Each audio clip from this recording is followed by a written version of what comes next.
નમસ્કાર વિદ્યાર્થી મિત્રો, નવયુગ હાઈસ્કૂલ ટીમાણા દ્વારા હું તમારું ફરીથી સ્વાગત કરું છું. અને આપણે કાલે જોયું પાઠ 2 મનોવિજ્ઞાનમાં શીખવાની ક્રિયા. એમાં આપણે જોયું કે માનવીનું દરેક વર્તન જે છે એ મનોવિજ્ઞાન જે છે માનવીના દરેક વર્તનનો અભ્યાસ કરે છે. તો એમાં માનવીના અથવા તો પ્રાણીના બે પ્રકારના વર્તનનો સમાવેશ કરવામાં આવ્યો હતો. જો કાલનું થોડું રિવિઝન કરી લઈએ અહીંયા. સાહજિક વર્તન અને શિક્ષિત વર્તન. તો સાહજિક વર્તન જે છે એ ઔપચારિક શિક્ષણ લીધા વગરનું થતું હતું. એ વર્તન સાહજિક વર્તન હતું, એટલે કે આપમેળે થતું હતું. અને શિક્ષિત વર્તન એટલે કે જે શીખવામાં આવેલું વર્તન છે અથવા તો શીખવવામાં આવેલું વર્તન છે એને શિક્ષિત વર્તન કહેવામાં આવતું હતું. ઉપરાંત જે છે આપણે શિક્ષણની વ્યાખ્યા જોઈ, સીટી મોર્ગને આપેલી વ્યાખ્યા. તો એમાં શિક્ષણ એટલે અનુભવ, પ્રયત્ન કે મહાવરાને આધારે વર્તનમાં થતું પરિવર્તનને શિક્ષણ તરીકે સીટી મોર્ગન નામના જે મનોવૈજ્ઞાનિક છે એ ઓળખાવે છે. તો એમાં આવનારા જે છે 3 શબ્દો વ્યાખ્યાની સમજૂતી આપણે મેળવી હતી. એમાં અનુભવ અને મહાવરાનું પરિણામ, વર્તનમાં થતું પરિવર્તન અને સાપેક્ષ કાયમી પરિવર્તન. આ જે શબ્દોની સમજૂતી મેળવ્યા બાદ આપણે કેવી રીતે શીખીએ છીએ એની સમજૂતી પણ આપણે મેળવી હતી. જેમાં જે છે કેવી રીતે શીખીએ છીએ એટલે કે આપણે શીખવાની રીત કઈ છે, ભાત કઈ છે, શીખવાની તરેહો કઈ છે.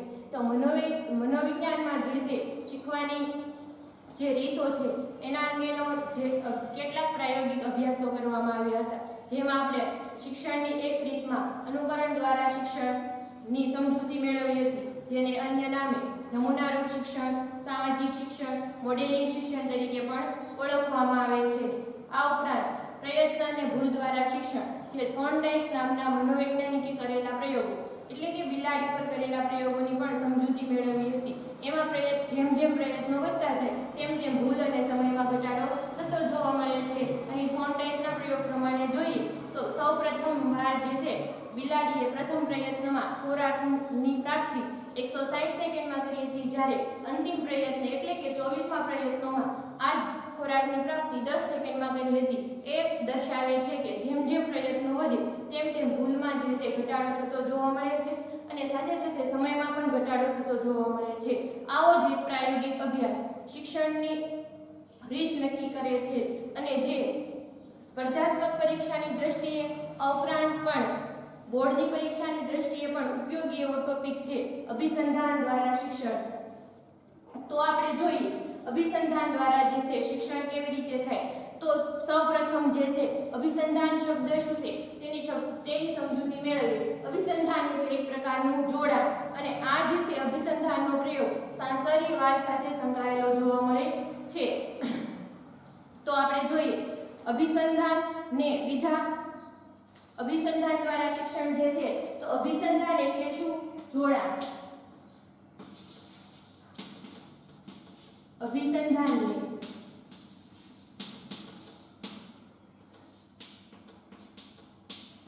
જોડાણ તરીકે ઓળખવામાં આવે છે અને અભિસંધાનના પ્રયોગને બીજા અન્ય નામોથી ઓળખવામાં આવે છે, જેવા કે શાસ્ત્રીય અભિસંધાન,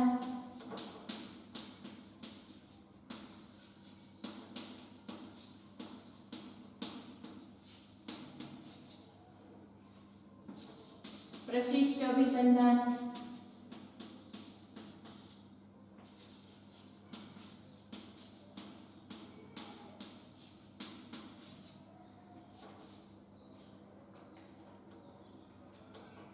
રૂઢ અભિસંધાન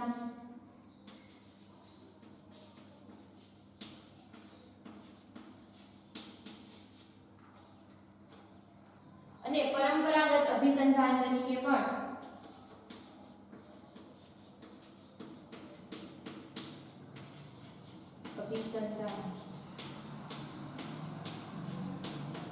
પરંપરાગત અભિસંધાન તરીકે પણ ઓળખવામાં આવે છે.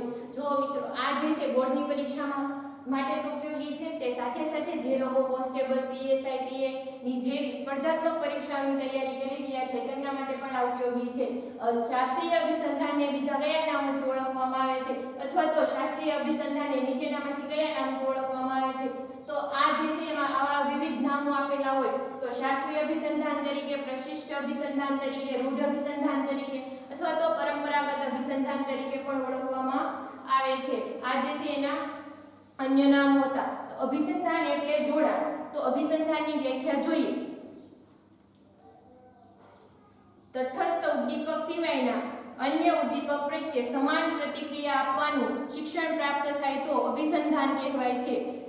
જ્યારે જે છે તટસ્થ ઉદ્દીપક સિવાય, તો ઉદ્દીપક શબ્દ અહીં આવે છે. તો સૌપ્રથમ ઉદ્દીપક પ્રતિક્રિયા જે છે, ઉદ્દીપક પ્રતિક્રિયા વિશે આપણે સમજૂતી મેળવીએ. અને આ જે પ્રશિષ્ટ અભિસંધાન છે એને ઉદ્દીપક લક્ષી અભિસંધાન પણ કહેવામાં આવે છે. એટલે કે ઉદ્દીપક એટલે શું કે જે એક વસ્તુ કે કોઈ પણ બાહ્ય પદાર્થ જે છે એ કોઈ પણ પ્રાણી કે મનુષ્યને પ્રતિક્રિયા કરવા માટે ઉત્તેજે, તેને ઉદ્દીપક કહેવામાં આવે છે. તો ઉદ્દીપક સામે જે આપણે પ્રતિક્રિયા આપે, રિસ્પોન્સ આપે, આપણા જે શરીરના હાવભાવો હોય, હલનચલનો હોય, એના દ્વારા અથવા તો બોધાત્મક કોઈ પણ ક્રિયા દ્વારા આપણે જે કંઈ પણ બાહ્ય દેખાય એવી પ્રતિક્રિયા આપીએ તો એને છે એ પ્રતિક્રિયા જે પણ આપણું વર્તન દર્શાવે એને પ્રતિક્રિયા કહેવામાં આવે. તો અહીંયા ઉદ્દીપક પ્રતિક્રિયાનો ખ્યાલ જે છે સ્પષ્ટ રીતે સમજૂતી મેળવ્યા બાદ આપણે વ્યાખ્યાની સમજૂતી મેળવીએ. તો વ્યાખ્યામાં એવું છે, તટસ્થ ઉદ્દીપક સિવાયના અન્ય ઉદ્દીપક પ્રત્યે સમાન પ્રતિક્રિયા આપવાનું શિક્ષણ પ્રાપ્ત થાય તો અભિસંધાન કહેવાય. દાખલા તરીકે આપણને કોઈ વાર કૂતરું કરડ્યું હોય તો માત્ર કૂતરાના અવાજ સાંભળતા જ આપણે ડર અનુભવીએ છીએ. એટલે અહીંયા તટસ્થ ઉદ્દીપક શું છે કે કૂતરાનો જે છે, કૂતરાનું ભસવું તટસ્થ ઉદ્દીપક છે. એનાથી જે છે કઈ પણ પ્રતિક્રિયા સામાન્ય મનુષ્યમાં જોવા ન મળે, પરંતુ જેને એક વખત કૂતરું કરડી ગયું હોય એને ભયના કારણે જે છે ડરની પ્રતિક્રિયા જોવા મળે. તો તટસ્થ ઉદ્દીપક સિવાયનું અન્ય ઉદ્દીપક કયું હતું કે જે કૂતરાના ભસવા માત્રથી જે છે ડરનો અનુભવ થાય, એટલે એના જેવી પ્રતિક્રિયા આપવાનું જે છે શિક્ષણ પ્રાપ્ત થયું, ડરનું જે છે એક શિક્ષણ પ્રાપ્ત થયું. આને જે છે અભિસંધાન તરીકે આપણે ઓળખાવી શકીએ છીએ. વ્યક્તિને થતા અનુભવોની સાંવેદનિક પ્રતિમાઓની સ્મૃતિ મગજમાં તાજી થાય છે. તેથી એક ઉદ્દીપક રજૂ થતા અન્ય ઉદ્દીપકની હાજરી હોવાનો અહેસાસ થાય છે. આવું કેમ થાય છે કે ક્યારેક આપણામાં જે છે એક પ્રકારનું જે છે જોડાણ થઈ ગયું હોય, આપણી સાથે બનેલી અમુક ઘટનાથી આપણા મગજમાં એક પ્રકારનું જોડાણ થઈ ગયું હોય અને આ જોડાણની જે સાંવેદનિક પ્રતિમાઓ જે છે આપણા મગજમાં સંગ્રહાયેલી રહે છે લાંબો સમય સુધી. અને એના કારણે જે છે એક ઉદ્દીપક, તાત્કાલિક ઉદ્દીપક આપણી સમક્ષ હાજર થવાથી આપણને કંઈક નવું ઉદ્દીપક, પહેલાનો ઉદ્દીપકનો અહેસાસ થાય, અનુભવ થાય. તો આ જે છે આવી સ્મૃતિ તાજી થાય તો એ જે છે એ અભિસંધાનની દર્શાવે છે, અભિસંધાન દર્શાવે છે અને એવો અહેસાસ કરાવે છે. આમ અભિસંધાન જે છે અભિસંધાન એક પ્રકારના અનુભવોની સાંકળ કહી શકાય.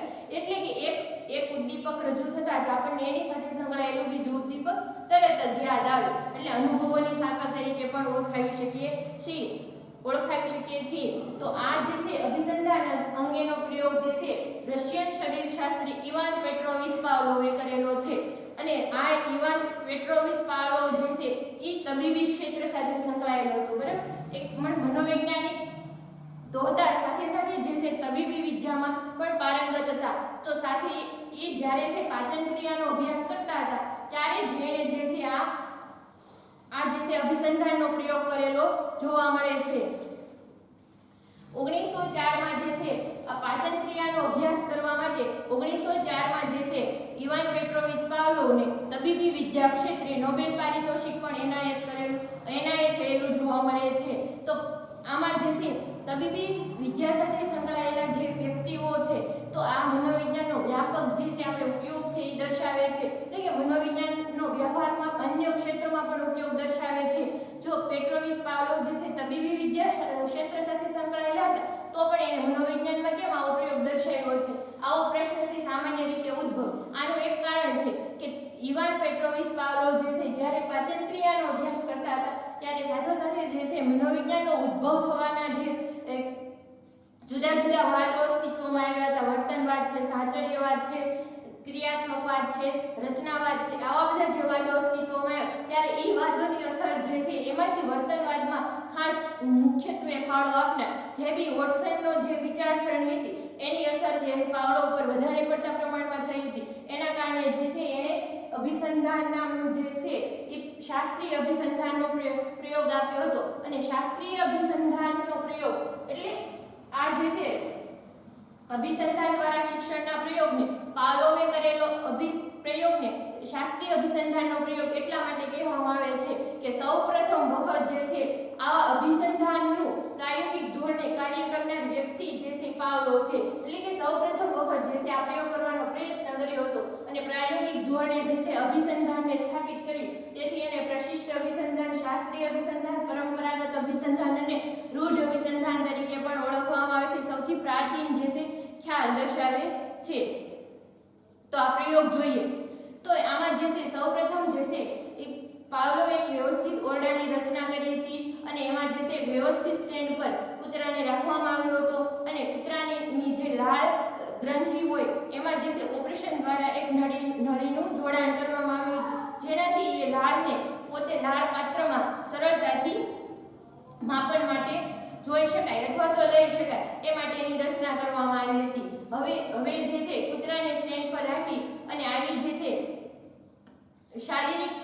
શારીરિક બાબતો બાદ સૌપ્રથમ કૂતરાને ભૂખ્યો રાખવામાં આવે, કેમ કે કોઈ પણ પ્રાણી જે છે એની મૂળભૂત પ્રેરણા જે છે ભૂખ હોય છે. એટલા માટે એ પ્રાણી પાસે ઈચ્છિત વર્તન કરાવવું હોય તો જે છે ભૂખની પ્રેરણાને જે સક્રિય કરવામાં આવે છે. અહીં પાવલોવે પણ આ પ્રકારનું વર્તન કૂતરા પાસે કરાવ્યું હતું. એટલે કે એને કૂતરાને ભૂખ્યો રાખવામાં આવ્યો હતો અને કૂતરાને ખોરાક આપવામાં આવ્યો હતો. એટલે કૂતરાના મોઢામાંથી લાળ સ્રાવનું જે છે જરણ થવાની પ્રક્રિયા થઈ હતી અને આની નોંધ જે છે પાવલોવે કરી હતી. પરંતુ થોડાક સમય સુધી એવું રજૂ કરવામાં આવ્યું, ખોરાક આપવામાં આવે એટલે કૂતરાના મોઢામાંથી લાળ ઝરે, પરંતુ આમાં તો કંઈ પણ પ્રકારના ફેરફાર જોવા ન મળે. તેથી જે છે હવે પાવલોવે શું કર્યું કે ઘંટડીનો અવાજ કર્યો અને ખોરાક આપવામાં આવે. પહેલા ઘંટડીનો અવાજ કર્યો તો ખોરાક આપવામાં આવ્યો તો જે છે કૂતરાના મોઢામાંથી લાળ ઝરી ન હતી, પરંતુ પછી તેણે ઘંટડીનો અવાજ અને ખોરાકની વારંવાર સાથે રજૂઆત કરી. તેનાથી કૂતરાના મોઢામાં લાળ ઝરવાની પ્રક્રિયા જોવા મળી હતી. પરંતુ હવે માત્ર ઘંટડીના અવાજથી સમયાંતરે માત્ર ઘંટડીના અવાજથી કે કૂતરાના મોઢામાં લાળ ઝરવાની પ્રક્રિયા જોવા મળી હતી, જે અભિસંધાનનું સ્થાપન દર્શાવે છે. એટલે કે ખોરાક ન મળવા છતાં ઘંટડીનો અવાજ થાય એટલે કૂતરાને જે છે લાળ ઝરવાની પ્રક્રિયા થતી હતી, જે અભિસંધાનનું સ્થાપન દર્શાવે છે. અને અહીંયા આપણે જોઈએ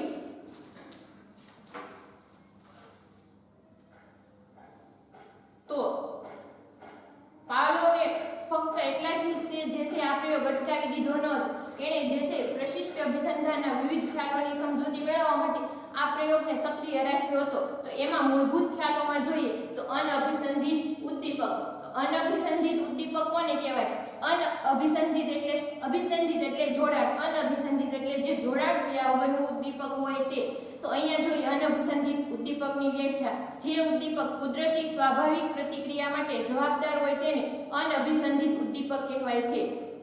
જે ઉદ્દીપક જે છે એનાથી કુદરતી અને સ્વાભાવિક પ્રતિક્રિયા જન્મતી હોય તે ઉદ્દીપકને અનઅભિસંધિત ઉદ્દીપક કહેવાય. દાખલા તરીકે આ પ્રયોગને ધ્યાનમાં રાખીને આપણે જોઈએ તો જ્યારે જે છે કૂતરાને ખોરાક આપવામાં આવે ત્યારે જે છે સ્વાભાવિક પ્રતિક્રિયા જે છે ઉપજતી હતી લાળ ઝરવાની. તો અહીંયા જે છે ખોરાક એ ઉદ્દીપક જે છે એ લાળ ઝરવાની પ્રતિક્રિયામાં જન્માવવા માટે જે છે પૂરતું હતું. એટલે અહીંયા જે છે ખોરાક એ અનઅભિસંધિત ઉદ્દીપક તરીકે ઉલ્લેખ થાય છે. અને અનઅભિસંધિત પ્રતિક્રિયા બીજો ખ્યાલ છે કે અનઅભિસંધિત પ્રતિક્રિયા કોઈ પણ પ્રકારના જોડાણ શિક્ષણ મેળવ્યા પહેલા જે પ્રતિક્રિયા જોવા મળે તે પ્રતિક્રિયાને અનઅભિસંધિત પ્રતિક્રિયા કહેવામાં આવે છે. એટલે કે કોઈ પણ પ્રકારના શિક્ષણ લીધા વગર સ્વાભાવિક રીતે જે પ્રતિક્ષિપ્ત ક્રિયાઓ થતી હોય તેને અનઅભિસંધિત પ્રતિક્રિયાઓ કહેવામાં આવે છે. દાખલા તરીકે લાળ ઝરવાની પ્રતિક્રિયા જે છે આ પ્રયોગમાં તે જે છે અનઅભિસંધિત પ્રતિક્રિયા તરીકે ઓળખવામાં આવે છે. કે સ્વાભાવિક રીતે આપણા મોઢામાં પણ આંબલી જોતા લાળ ટપકવાની પ્રક્રિયા શરૂ થાય છે, જેમાં આપણે કોઈ પણ પ્રકારનું શિક્ષણ લીધું હોતું નથી. તો અહીંયા જે લાળ ઝરવાની પ્રતિક્રિયા જે છે સાહજિક પ્રતિક્રિયા જોવા મળે છે, એટલે એને અનઅભિસંધિત પ્રતિક્રિયા તરીકે પણ ઓળખવામાં આવે છે. ટૂંકમાં સ્વાભાવિક ઉદ્દીપકથી ઉત્પન્ન થતી સ્વાભાવિક પ્રતિક્રિયા એટલે કે જે સ્વાભાવિક ઉદ્દીપકથી ઉત્પન્ન થતી જે સ્વાભાવિક પ્રતિક્રિયા હોય તેને આપણે જે છે એ અનઅભિસંધિત પ્રતિક્રિયા તરીકે ઓળખી શકીએ છીએ. એટલે કે ખોરાક જે છે સ્વાભાવિક ઉદ્દીપક છે અને એનાથી જે છે નોર્મલ જે સાહજિક પ્રતિક્રિયા થાય છે કઈ લાળ ઝરવાની પ્રતિક્રિયા થાય છે એટલે અનઅભિસંધિત ઉદ્દીપક તરીકે અહીંયા ખોરાક અને અનઅભિસંધિત પ્રતિક્રિયા તરીકે પાવલોવે લાળ ઝરવાની પ્રતિક્રિયાનો ઉલ્લેખ કરેલો જોવા મળે છે. અને જ્યારે અભિસંધિત ઉદ્દીપક, અભિસંધિત એટલે જોડાયેલું ઉદ્દીપક, બરાબર, જે અભિસંધાનના ખ્યાલ પરથી આપણે જોઈએ. અનઅભિસંધિત ઉદ્દીપક સાથે વારંવાર જેને રજૂ કરવાથી અનઅભિસંધિત પ્રતિક્રિયા ઉત્પન્ન કરાવી શકે તે ઉદ્દીપકને અભિસંધિત ઉદ્દીપક કહેવાય છે. અનઅભિસંધિત ઉદ્દીપક સાથે એટલે કે ખોરાક સાથે વારંવાર જેને રજૂ કરવાથી, તો પાવલોવના પ્રયોગમાં જે છે અનઅભિસંધિત ઉદ્દીપક એટલે કે ખોરાક સાથે શેની રજૂઆત કરી હતી? ઘંટડીની, બરાબર છે. તો ઘંટડી જેને રજૂ કરવાથી એટલે કે ઘંટડીના અવાજને રજૂ કરવાથી અનઅભિસંધિત પ્રતિક્રિયા ઉત્પન્ન કરાવી શકે, એટલે કે માત્ર ખોરાક આપ્યા વગર માત્ર ઘંટડીના અવાજથી તે જે પ્રતિક્રિયા ઉત્પન્ન કરાવી શકે, અનઅભિસંધિત પ્રતિક્રિયા એટલે કે લાળ ઝરવાની પ્રતિક્રિયા ઉત્પન્ન કરાવી શકે, તેને શું કહેવામાં આવે છે? અનઅભિસંધિત ઉદ્દીપક. તો અહીંયા જે છે આ પ્રયોગમાં અનઅભિસંધિત ઉદ્દીપક તરીકે જે છે એ ઘંટડીનો અવાજ લઈ શકાય છે કે જેને જે છે ખોરાક સાથે વારંવાર રજૂ કરવાથી છે પહેલા જેવી રીતે પ્રતિક્ષિપ્ત ક્રિયા એટલે કે સાહજિક પ્રતિક્રિયા જોવા મળતી હતી. હવે જોઈએ અભિસંધિત પ્રતિક્રિયા. અભિસંધિત પ્રતિક્રિયા એટલે એવી પ્રતિક્રિયા કે જે પ્રતિક્રિયાનું જોડાણ પહેલા જે તે ઉદ્દીપક સાથે નહોતું, પરંતુ શિક્ષણ કે મહાવરા બાદ ચોક્કસ ઉદ્દીપકની રજૂઆત થતાં ચોક્કસ પ્રતિક્રિયા જોવા મળે તેને અભિસંધિત પ્રતિક્રિયા કહેવાય છે. એટલે કે જે પહેલા જે પ્રતિક્રિયાનું જોડાણ છે અમુક ઉદ્દીપક સાથે નહોતું, પરંતુ અમુક ચોક્કસ શિક્ષણ લે, મહાવરો મેળવે, જેમ જેમ પ્રયત્ન કરે એમ એમ જે છે એનું જોડાણ થતું ગયું, શિક્ષણમાં પરિવર્તન આવતું ગયું, એમ એમ જોડાણ થતું ગયું. એટલે એક પ્રકારનું જે છે એક ઉદ્દીપક પરથી બીજા ઉદ્દીપક સાથે જોડાણ થવાની પ્રતિક્રિયા થાય એટલે એને અભિસંધિત પ્રતિક્રિયા તરીકે ઓળખવામાં આવે છે. દાખલા તરીકે ઘંટડીનો અવાજ થાય, ઉદ્દીપક, બરાબર છે, પહેલા જે છે અને લાળ ઝરવાની પ્રતિક્રિયા જે છે એ લાળ ઝરવાની પ્રતિક્રિયા એક સ્વાભાવિક પ્રતિક્રિયા છે, પરંતુ એ સ્વાભાવિક પ્રતિક્રિયા શેના દ્વારા જોવા મળતી હતી?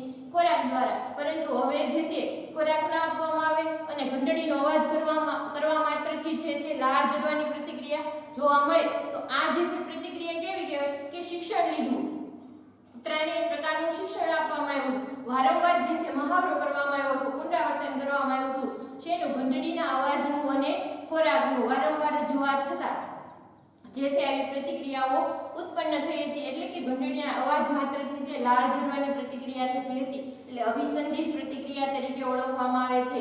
એટલે કે લાળ ઝરવાની પ્રક્રિયા જે છે અહીંયા એટલે કે અભિસંધિત પ્રતિક્રિયા તરીકે ઓળખી શકાય. તો અહીંયા આપણે શાસ્ત્રીય અભિસંધાનનો જે છે સંક્ષિપ્ત ખ્યાલ મેળવીએ તો આમાં કેવા પ્રકારની પ્રોસેસ થઈ હતી?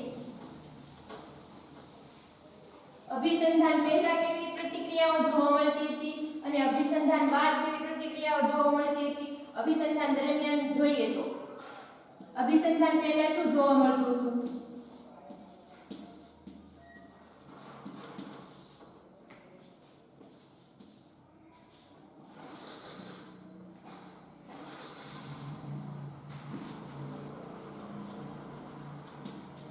અભિસંધાન પહેલા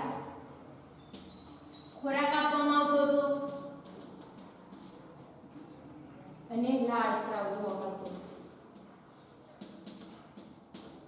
સ્વાભાવિક રીતે કૂતરાને ખોરાક આપવામાં આવે એટલે લાળ સ્રાવ જોવા મળે. પછી અભિસંધાન પછી શું જોવા મળતું હતું?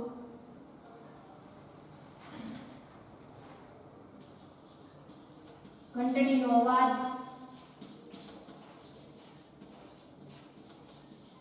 પ્લસ ખોરાક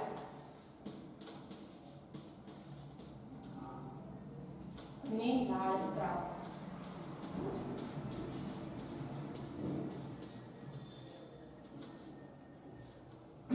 અહીંયા શું જોવા મળ્યું? અભિસંધાન સ્થપાઈ ગયું પછી માત્ર ઘંટડીનો અવાજ કરે અને ખોરાકની વારંવાર રજૂઆત કરે એટલે લાળ સ્રાવની પ્રક્રિયા જોવા મળી હતી. અને અભિસંધાન દરમિયાન આવશે અહીંયા. જ્યારે અભિસંધાનનું સ્થાપન થતું હતું, અભિસંધાન દરમિયાન અભિસંધાન દરમિયાન ઘંટડીનો અવાજ થાય અને ખોરાકની વારંવાર રજૂઆત કરવામાં આવે લાળ સ્ત્રાવ જોવા મળે, લાળ સ્ત્રાવ જોવા મળતો હતો. પછી અભિસંધાનનું સ્થાપન થઈ ગયું. પછી શું થયું હતું કે ઘંટડીનો અવાજ થાય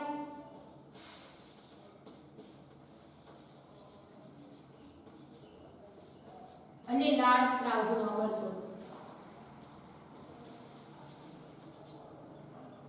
હવે જોઈએ આપણે પ્રશિષ્ટ અભિસંધાનનો જે તે પાવલોવનો પ્રયોગ. અભિસંધાન પહેલા જે તે કૂતરાની પ્રતિક્રિયાઓ કેવી હતી કે ખોરાક આપવામાં આવે એટલે લાળ સ્ત્રાવ જે છે સ્વાભાવિક રીતે જોવા મળતો હતો. ઉદ્દીપક પ્રતિક્રિયા. અભિસંધાન દરમિયાન શું કરવામાં આવ્યું કે નવા ઉદ્દીપકને ઉમેરવામાં આવ્યું જે તટસ્થ ઉદ્દીપક જેવી પ્રતિક્રિયા જન્માવી શકે. એટલે કયો ઉદ્દીપક ઉમેરવામાં આવ્યો તો ઘંટડીનો અવાજ. અને આ તટસ્થ ઉદ્દીપક એટલે કે એની જે છે તટસ્થ ઉદ્દીપક સાથે અન્ય ઉદ્દીપક જેવી પ્રતિક્રિયા જન્માવી શકે.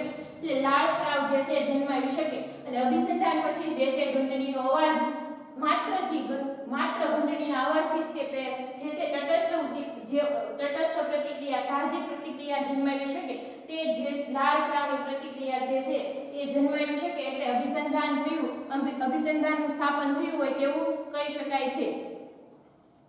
અભિસંધાન આ જે છે આ જે ખ્યાલો જે છે એ અભિસંધાન કેવી રીતે થાય એ પ્રક્રિયા દર્શાવે છે. તો એમાં બીજા શબ્દો પણ જોઈએ. અત્યાર સુધી આપણે ભણી ગયા અનઅભિસંધિત ઉદ્દીપક, અનઅભિસંધિત પ્રતિક્રિયા, અભિસંધિત ઉદ્દીપક, અભિસંધિત પ્રતિક્રિયા.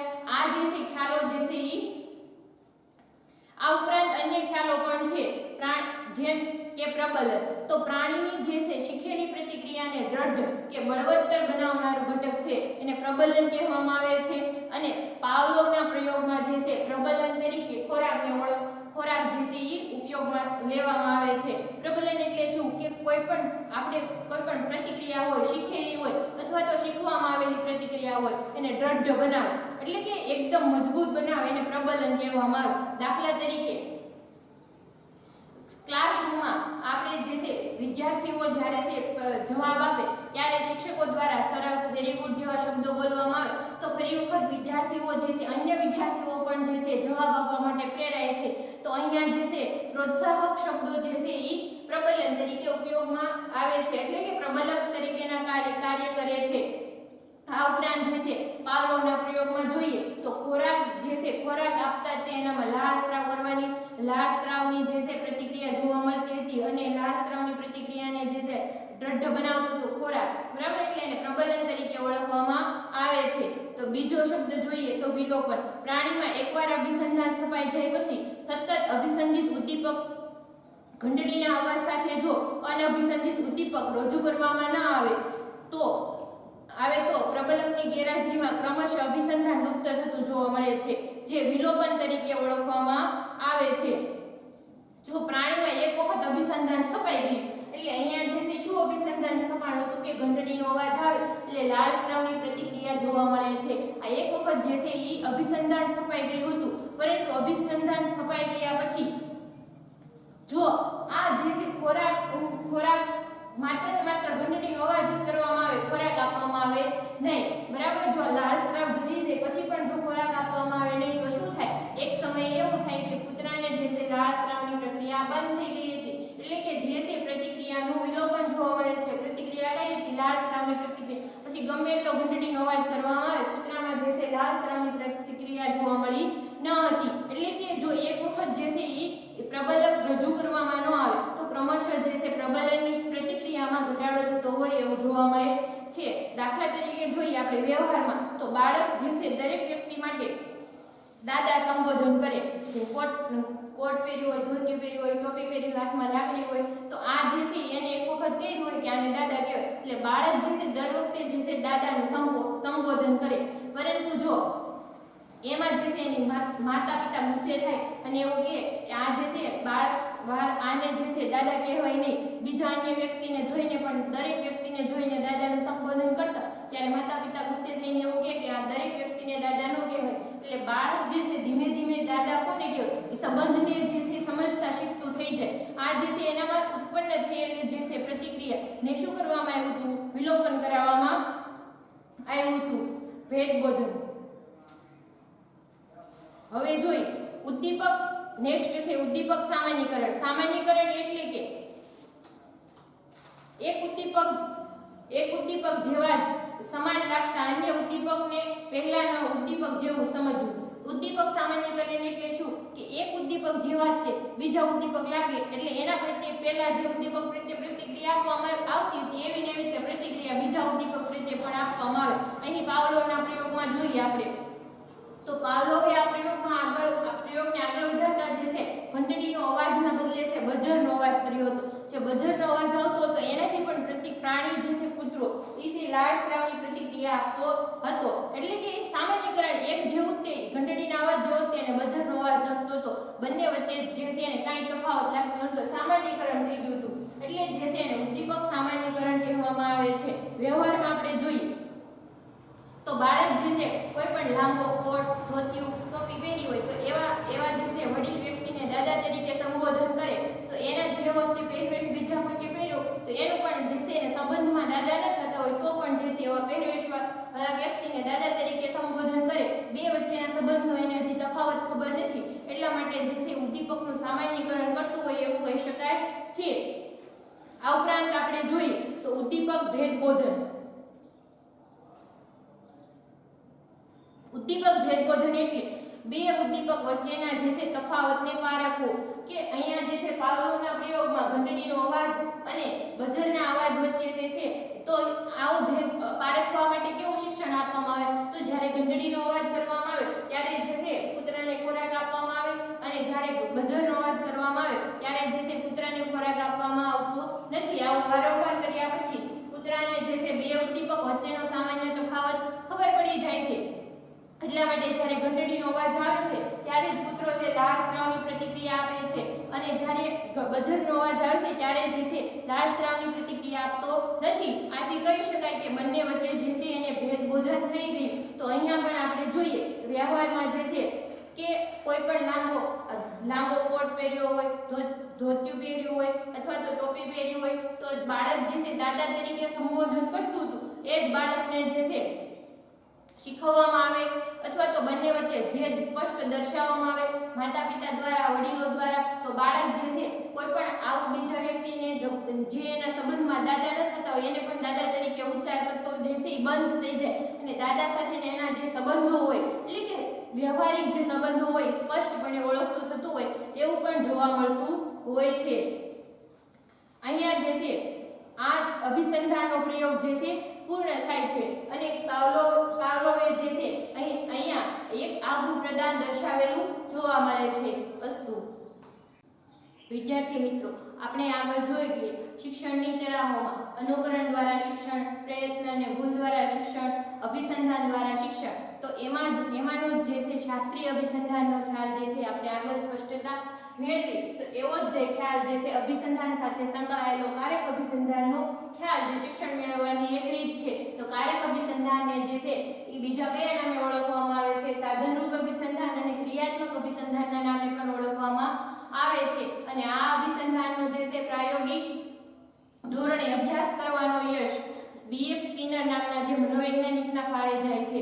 બીએફ સ્કિનરે જે છે ઉંદર ઉપર આ પ્રયોગ કર્યો હતો. જો તમને સ્પર્ધાત્મક પરીક્ષાઓમાં પણ આવું પૂછે બીએફ સ્કિનરે જે છે કયા પ્રાણી ઉપર પ્રયોગ કર્યો હતો તો ઉંદર ઉપર જે છે આ પ્રયોગ કર્યો હતો અને બોર્ડની પરીક્ષામાં પણ જે છે આ ખાસ ઉપયોગી બાબત છે. કારક અભિસંધાન. કારક અભિસંધાન એટલે શું?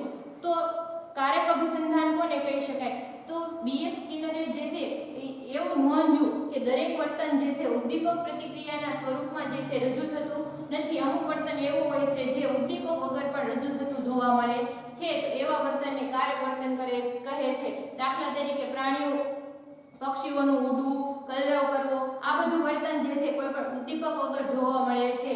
અને આ ઉપરાંત માનવીઓમાં પણ જે છે વાજિંત્ર વગાડવું, ગાવું આવું વર્તન જે છે કોઈ પણ ઉદ્દીપક વગર જે છે ઉત્પન્ન થતું હોય એટલે આવા વર્તનને જે છે સ્કિનર કારક વર્તન તરીકે ઓળખાવે છે.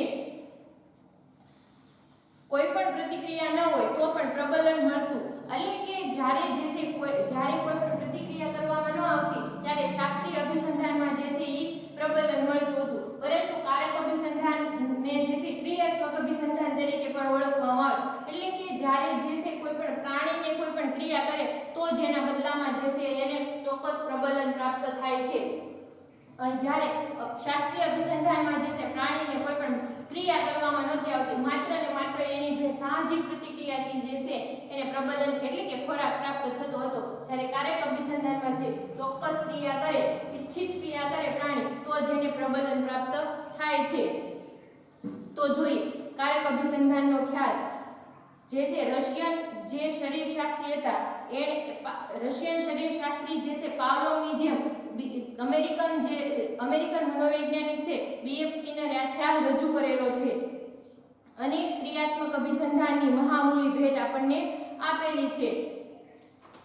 અહીંયા જો આપણે જોઈએ તો સ્કિનરે આ પ્રયોગ કરવા માટે એક ચોક્કસ સમસ્યા પેટીની રચના કરી હતી, જેને સ્કિનર પેટી તરીકે પણ ઓળખવામાં આવે છે. અને સ્કિનર પેટીની વિશેષતા એ હતી કે સ્કિનર પેટીની વિશેષતા હતી કે અન્નગુટિકા, સંચય પેટી અને પેટીની નીચેની તરફ આવેલા હાથાને એક તાર કે સળિયાથી એવી રીતે સાંકળવામાં આવે છે, જ્યારે હાથો દબાવે ત્યારે અન્નગુટિકા સંચય પેટીમાંથી અન્ન પાત્રમાં આવી જાય. એટલે કે સ્કિનર પેટીની વિશેષતા હતી કે અન્નગુટિકા મેળવવાનું જે છે એ સંચય પેટીમાં ઉપરની બાજુએ અન્નગુટિકા રાખવામાં આવી હતી, પરંતુ જે છે એનું એક તાર વડે જોડાણ કરવામાં આવ્યું હતું કે હાથા સાથે જે છે સંચય પાત્રનું અને અન્નગુટિકા પાત્રનું એવી રીતે જોડાણ કરવામાં આવ્યું હતું કે હાથો દબાવે એટલે તારની મદદથી છે અન્નગુટિકા સીધી અન્ન પાત્રમાં પહોંચી જાય અને ઉંદર જે છે એનો ખોરાક તરીકે ઉપયોગ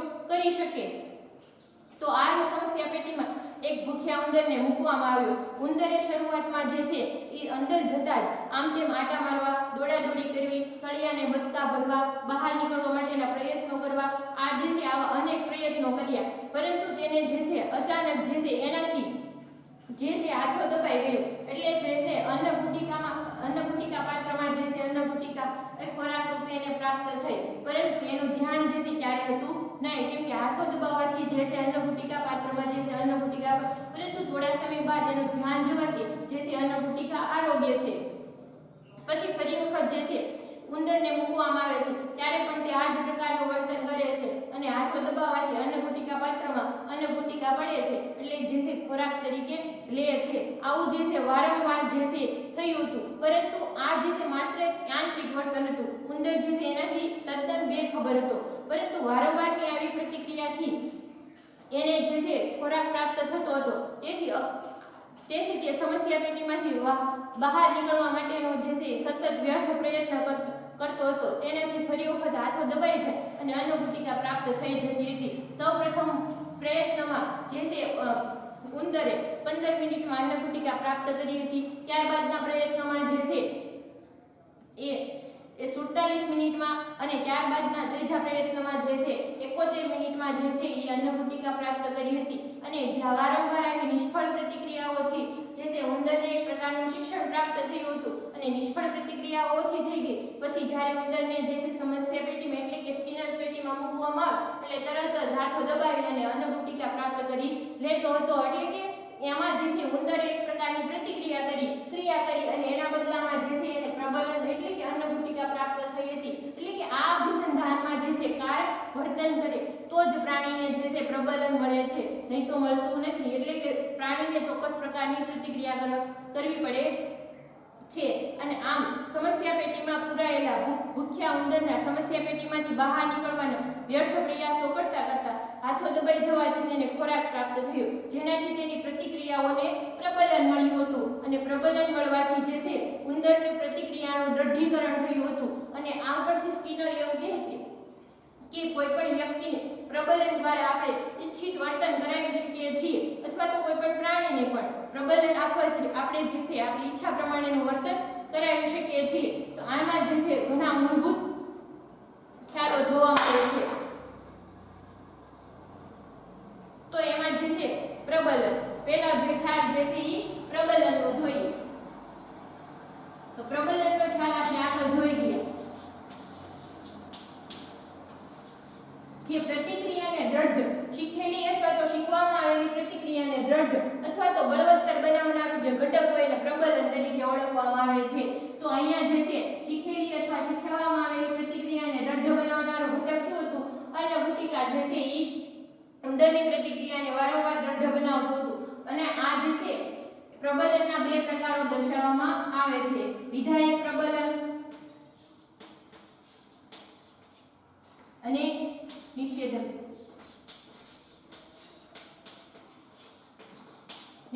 પ્રબલન. તો પ્રબલનના બે પ્રકારોની સમજૂતી આપણે મેળવી. તો વિધાયક પ્રબલન એટલે શું? જે પ્રબલન વિધેયની શીખેલી ક્રિયાને વારંવાર કરવા પ્રેરીને પ્રતિક્રિયાને દ્રઢ બનાવે. એટલે કે જે પ્રબલન દ્વારા આપણને જે છે એ પ્રતિક્રિયા કરવાનું વારંવાર પ્રેરિત થવી, ઉત્સાહિત થવી, એવી પ્રતિક્રિયાને જે છે વિધાયક પ્રબલન તરીકે ઓળખવામાં આવે. અને આને જે છે પુરસ્કાર તરીકે પણ ઓળખવામાં આવે છે. વિધાયક પ્રબલનને પુરસ્કાર તરીકે પણ ઓળખવામાં આવે છે. એમાં જોઈએ ઉદાહરણ દ્વારા સમજૂતી મેળવીએ તો માતાની ગેરહાજરીમાં જે છે બાળક પોતાનું હોમવર્ક કરી લે અને માતા જે છે આ ફરી વખત ઘરે પાછી આવે ત્યારે છે બાળકને ચોકલેટ આપે, તો બાળકનું જે છે હોમવર્ક કરવાનું વર્તન જે છે, હોમવર્ક કરવાની જે પ્રતિક્રિયા છે વારંવાર જોવા મળે છે. એટલે કે ચોકલેટ મેળવવા માટે માતાની જ્યારે જેની ગેરહાજરી હોય ત્યારે બાળક પોતે જાતે જ એનું હોમવર્ક પૂરું કરી નાખે છે. એટલે આ એના વર્તનમાં જે છે ઈચ્છિત ફેરફાર થયો કહેવાય. તો આ જે છે વિધાયક પ્રબલન કહી શકાય. તો આવી જ રીતે વિધાયક પ્રબલનમાં પુરસ્કાર આપવામાં આવે, મેડલ આપવામાં આવે, અથવા તો કોઈ પણ ટ્રોફી, પત્રકો અથવા તો સન્માન દ્વારા પણ વિધાયક પ્રબલન જે છે વિધાયક પ્રબલન જેવું વર્તન આપણે ઉપજાવી શકીએ છીએ. દાખલા તરીકે કોઈ પણ આર્મી મેન હોય, એને યુદ્ધમાં કોઈ પણ સારો દેખાવ કર્યો ત્યારે જે છે ભારત સરકાર દ્વારા એને સન્માનિત કરવામાં આવે, તો ભારતના અન્ય યુવાનો પર પણ જે છે આનું પ્રોત્સાહક જે છે અસર ઊભી થાય છે. દાખલા તરીકે અન્ય જે આર્મીમાં જવા માંગતા જવાનો પણ જે છે અથવા તો આર્મીમાં રહેલા અન્ય જવાનો પણ જે છે ફરી વખત જે છે કોઈ પણ આવા યુદ્ધમાં સારો દેખાવ કરવા માટેના પ્રયત્નો કરે છે. તો આ જે છે વિધાયક પ્રબલનની અસર જે છે આવી સારી રીતે જે છે ઉપજતી હોય તેવું જોવા મળે છે. હવે બીજો પ્રકાર જોઈએ નિષેધક પ્રબલન. તો નિષેધક પ્રબલન જે છે શિક્ષાના રૂપમાં જે છે દર્શાવી શકાય, પરંતુ સ્કિનર નામનો મનોવૈજ્ઞાનિક છે એને જે છે શિક્ષાના રૂપમાં નથી દર્શાવ્યું, પરંતુ એણે એવું કીધું કે નિષેધક પ્રબલન એ શિક્ષા નથી, પરંતુ જે છે નિષેધક પ્રબલન એ શિક્ષા નથી. નિષેધક પ્રબલન એટલે પ્રતિક્રિયાની સંભાવનાને વધારનારું અને પ્રતિક્રિયા બાદ દૂર કરાતું વર્તન છે. એટલે કે જો આમાં શું થાય કે પ્રતિક્રિયાની સંભાવના વધારે અને પ્રતિક્રિયા બાદ જે છે દૂર થાય. એટલે કે જો જ્યારે ઉંદરને જે છે સ્કિનર પેટીમાં મૂકવામાં આવ્યો ત્યારે સ્કિનર પેટીમાં જો ઉંદરને પ્રતિક્રિયા ન કરે તો જે છે હળવો ઇલેક્ટ્રિક શોક આપવામાં આવે, પરંતુ પ્રતિક્રિયા કરે હાથો દબાવ એટલે જે છે શોકથી એને મુક્તિ મળે.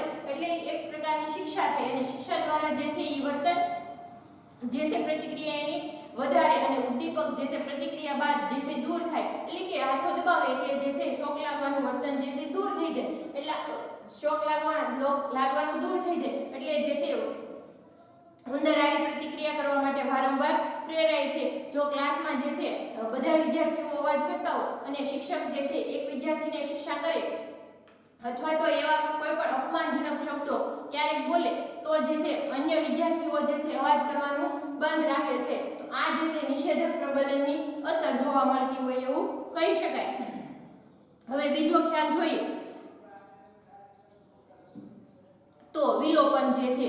તો વિલોપન એટલે શું? શીખેલી પ્રતિક્રિયાની લુપ્તતાને વિલોપન કહી શકાય. તો સ્કિનરના પ્રયોગમાં પણ એવું જોવા મળે છે કે સદંતર પ્રબલન આપવાનું બંધ કરે તો વિલોપન જોવા મળે છે.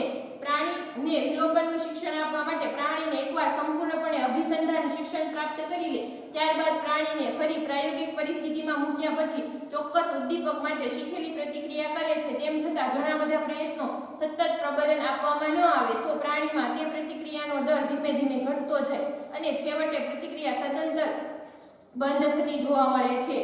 અહીંયા જો સ્કિનર પેટીમાં ઉંદર એકવાર હાથો દબાવી અન્નગુટિકા મેળવવાનું શિક્ષણ પ્રાપ્ત કરી લે ત્યારબાદ પ્રતિક્રિયા કરે છતાં તેને અન્નગુટિકા આપવામાં ન આવે તો ધીમે ધીમે ઉંદરમાં હાથો દબાવવાની જે પ્રતિક્રિયા હોય છે તે બંધ થતી જોવા મળે છે. તેને વિલોપન તરીકે ઓળખવામાં આવે છે. એટલે કે ઉંદરે જે શિક્ષણ લીધું હોય તેનું સંપૂર્ણપણે વિલોપન થયું એમ કહી શકાય. બીજું જોઈએ ઉદ્દીપક સામાન્યકરણ. તો ઉદ્દીપક સામાન્યીકરણ એટલે જે રીતે શાસ્ત્રીય અભિસંધાનમાં ઉદ્દીપકનું સામાન્યીકરણ જોવા મળે છે તે રીતે કારક અભિસંધાન સ્કિનરના પ્રયોગમાં પણ ઉદ્દીપકનું સામાન્યીકરણ થઈ શકતું નથી, કારણ કે કારક અભિસંધાનમાં સમગ્ર સ્કિનર પેટી એ જ ઉદ્દીપક પરિસ્થિતિએ છે.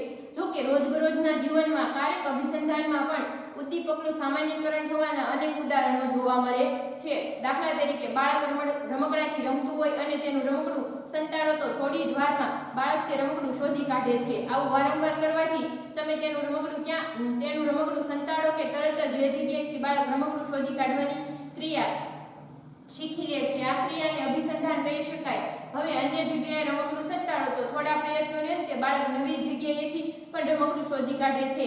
આમ બાળકની નવી જગ્યાએ રમકડું શોધી કાઢવાની ક્રિયાને રમકડું સંતાડવાની જૂની જગ્યા સાથે સામાન્યીકરણ થયાનો સ્પષ્ટ નિર્દેશ કરે છે.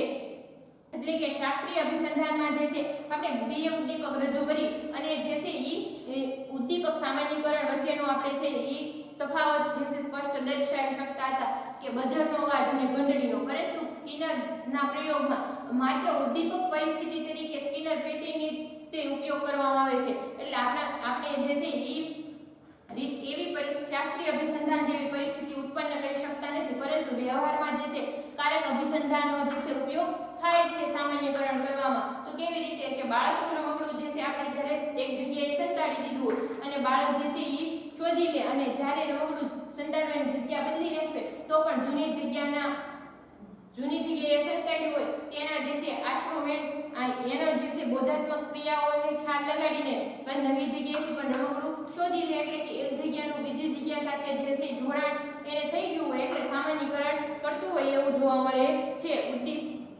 હવે નેક્સ્ટ ખ્યાલ જોઈએ તો ઉદ્દીપક ભેદ બોધન. શાસ્ત્રીય અભિસંધાનની જેમ કારક અભિસંધાનના પ્રયોગમાં ઉંદરને પ્રકાશની હાજરી અને ગેરહાજરી વચ્ચે ભેદ પાડતા શીખવવામાં આવે છે. જેમાં પ્રકાશની હાજરીમાં જો ઉંદર હાથો દબાવવાની ક્રિયા કરે તો અન્નગુટિકા પ્રાપ્ત થતી હતી, પરંતુ પ્રકાશની ગેરહાજરીમાં જો ઉંદર હાથો દબાવવાની પ્રતિક્રિયા કરે તો તેને અન્નગુટિકા પ્રાપ્ત થતી ન હતી. અહીંયા જે છે બે ઉદ્દીપક રજૂ કરવામાં આવે અને બંને ઉદ્દીપક વચ્ચે ભેદ બોધન જે છે થાય પ્રાણીને એ રીતેની પ્રાયોગિક પરિસ્થિતિ ઉત્પન્ન કરવામાં આવી હતી. તો સ્કિનરે શું કર્યું હતું કે જો સ્કિનર પેટીમાં જે છે પ્રકાશ આવે અને જો ઉંદર જે છે હાથો દબાવવાની પ્રતિક્રિયા કરે તો જે છે અન્નગુટિકા પ્રાપ્ત થતી હતી, પરંતુ જો પ્રકાશની ગેરહાજરી હોય અને ઉંદર જે છે હાથો દબાવવાની પ્રતિક્રિયા કરે તો જે છે એને અન્નગુટિકા પ્રાપ્ત થતી ન હતી. એટલે કે હવે પછી ઉંદર જે છે આ શિક્ષણ પ્રાપ્ત કરે છે અને જ્યારે જે છે પ્રકાશની હાજરી હોય ત્યારે હાથો દબાવી અને જે છે ઈ ખોરાક એટલે કે અન્નગુટિકા મેળવી લે છે. તો આ જે છે બંને ઉદ્દીપકો વચ્ચે પ્રકાશની હાજરી અને ગેરહાજરી વચ્ચે ભેદ બોધન એટલે કે ભેદ પારખતા તફાવત પારખતા ઉંદર શીખી જાય છે, જેને ભેદ બોધન તરીકે ભેદ બોધનનું શિક્ષણ મેળવ્યું તેમ કહી શકાય છે. આટલા ખ્યાલો જે છે અહીંયા સ્કિનર દ્વારા રજૂ કરવામાં આવેલા છે. નમસ્કાર.